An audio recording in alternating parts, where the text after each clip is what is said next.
Hello everyone, and welcome back to Jet Set Misfortunes. Today, we're diving into the life and scandal of one of the most notorious figures in the financial world, Bernie Madoff. His story isn't just about a man who committed fraud, it's about how he fooled thousands of investors and some of the world's biggest financial institutions in what became one of the largest Ponzi schemes in history. This story shook the finance world from Madoff's rise in Wall Street to his dramatic fall. This time, unlike other stories where the subject is often a legendary figure known for admirable achievements, we're delving into the life of an infamous figure. Rather than celebrating greatness, we're examining one of the most notorious names in financial crime, revealing the scandal, deception, and far-reaching consequences that defined his legacy. Bernard Lawrence Madoff, or Bernie, was born in Queens, New York in 1938. The son of Polish immigrants, Madoff showed early ambition, eventually graduating from Hofstra University and starting his own company, Bernard L. Madoff Investment Securities, in 1960. Bernie was well-liked, known for his charm and strong financial community ties. His company gained a stellar reputation, attracting wealthy clients, including celebrities, banks, and charitable organizations. Madoff also served as the chairman of Nasdaq in the early 1990s, which solidified his reputation as a trustworthy leader in finance. But while he was winning clients and accolades on the surface, something far darker was brewing behind the scenes. In the early years, Madoff's business operated legitimately.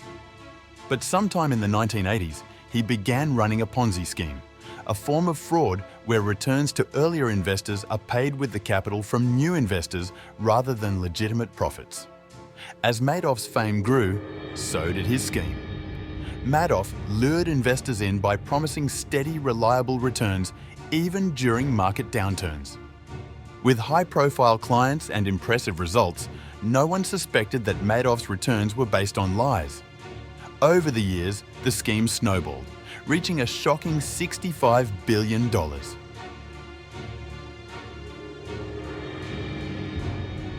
By 2008, the global financial crisis put immense pressure on Madoff's firm. Clients began withdrawing their investments, and Madoff couldn't meet their demands. He confessed his scheme to his two sons, Mark and Andrew, who, realizing the severity of the situation, turned their father over to the authorities. On December 11, 2008, Madoff was arrested by the FBI, and his $65 billion Ponzi scheme was finally exposed. The news stunned the world, especially since Madoff had been a highly regarded figure in finance. Overnight, he went from Wall Street hero to a symbol of greed and betrayal. If you like this channel, remember to like, subscribe and comment, thank you. In March 2009, Madoff pleaded guilty to all charges, including securities fraud, wire fraud, and money laundering. He admitted to defrauding thousands of investors over decades. In June 2009, he was sentenced to 150 years in prison, the maximum allowed. His victims included everyone from individuals to pension funds and universities, and many lost their entire life savings. In court, Madoff showed little remorse, saying that he had hurt his family and clients. However, many victims felt that justice was only partially served since they would never see their money again.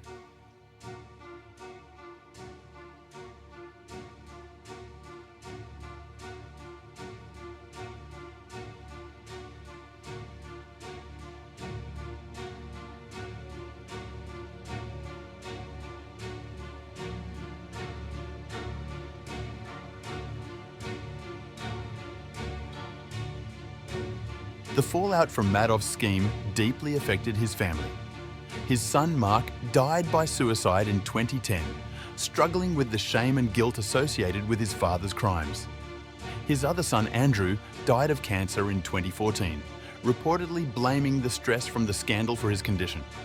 Madoff's wife Ruth cut ties with him and lives a reclusive life.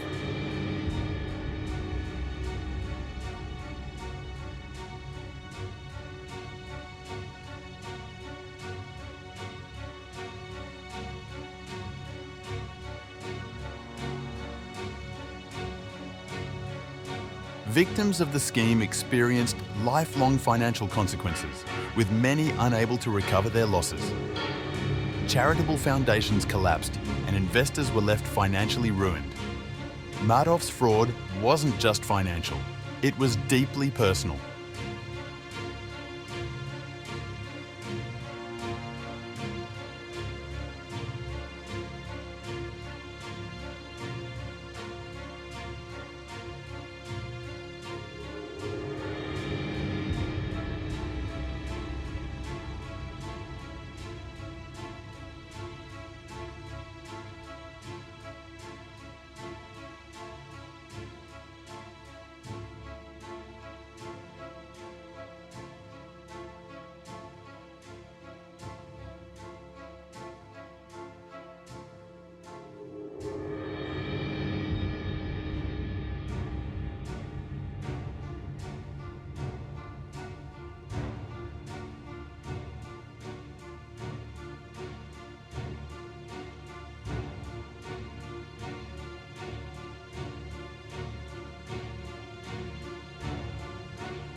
Madoff's scandal led to reforms in the financial industry. Despite multiple warnings, the Securities and Exchange Commission, SEC, was widely criticised for failing to uncover the fraud earlier. Since then, stricter regulations have been enforced to prevent similar schemes. However, the name Bernie Madoff remains synonymous with one of the largest breaches of trust in financial history. In April 2021, Bernie Madoff died in prison at age 82, bringing his life to a close but leaving a legacy as one of the most infamous criminals in finance.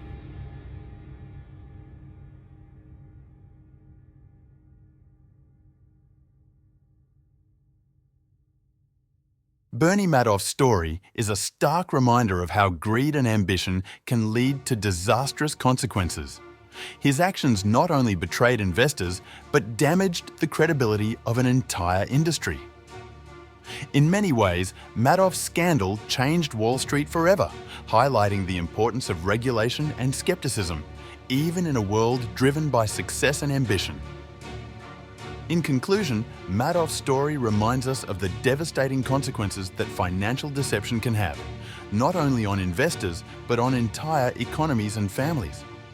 Our next video will dive into another notorious scandal, the Parmalat collapse. Known as Europe's Enron, the Parmalat case shook Italy and the world, revealing hidden debts, fake assets, and a massive betrayal of trust. We'll explore how this seemingly stable dairy giant fell from grace, affecting thousands and leaving a legacy of economic and legal ramifications that continue to echo today. Don't miss it.